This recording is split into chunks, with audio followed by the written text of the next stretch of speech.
Hello friends, എല്ലാവർക്കും നമസ്കാരം. എൻ്റെ പുതിയൊരു വീഡിയോയിലേക്ക് സ്വാഗതം. രാവിലെ ഒരു ആവശ്യത്തിന് വേണ്ടിയിട്ട് ആശുപത്രിയിൽ വന്നതാണ് കേട്ടോ. രാവിലത്തെ ബ്രേക്ക്ഫാസ്റ്റിൻ്റെ വീഡിയോ ആണ് കേട്ടോ. DS ഹോട്ടൽ എന്ന് പറയുന്ന ഹോട്ടലിൽ നിന്നാണ് ഞാൻ ഇന്ന് ഫുഡ് കഴിക്കുന്നത്. രാവിലെ പൊറോട്ടയും നല്ല മുട്ടക്കറിയാണ് കഴിക്കാൻ പോയത് കേട്ടോ.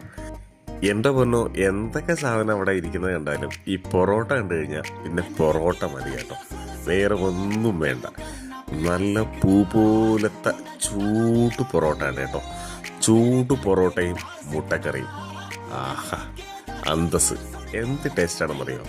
രാവിലെ പൊറോട്ട കഴിക്കുന്നത് അത്ര നല്ലതല്ല, രാവിലെ എന്നല്ല, പൊറോട്ട കഴിക്കുന്നതേ നല്ലതല്ല. എന്നിരുന്നാലും ഇത് കഴിക്കാനുള്ള കൊതി കൂടി തന്നെ വരും കേട്ടോ. എന്താണെന്നറിയത്തില്ല. പിന്നെ ഇത് സ്ഥിരം കഴിക്കാത്തത് കൊണ്ട് വലിയ കുഴപ്പമില്ല. പൊറോട്ടയും മുട്ടക്കറിയോടൊപ്പം ഒരു ചായ ഓർഡർ ചെയ്തേ കേട്ടോ. നല്ല ചൂട് ഏലക്ക ചായ. അപ്പോൾ ശരി, ബൈ ബൈ.